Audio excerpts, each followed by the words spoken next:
आइए दोस्तों, फटाफट आपको भाखड़ा नंगल डैम दिखाते हैं। कितना बड़ा है यार, आप देख सकते हो।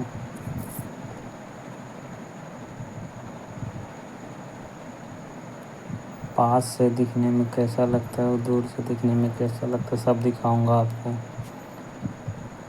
ध्यान से देखिए।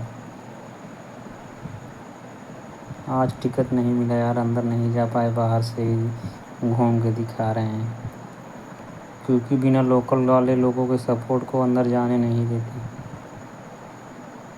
और अंदर वीडियो भी बनाना सख्त मना है। बाहर से ही थोड़ा बहुत दिखा देता हूँ आपको।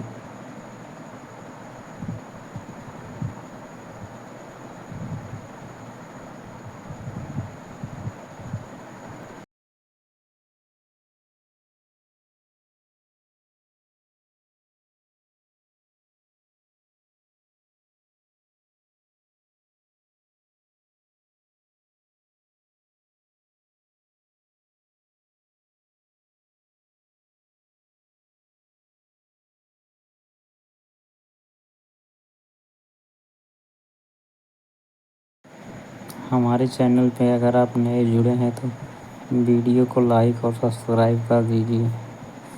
अपना छोटा भाई समझकर कर दीजिए। एक प्यारा सा कमेंट कर दीजिए। आप किताबों में देख रहे थे, हमने आपको लाइव दिखा दिया है, जो कि पंजाब में पड़ता है। हिमाचल पंजाब का बॉर्डर है।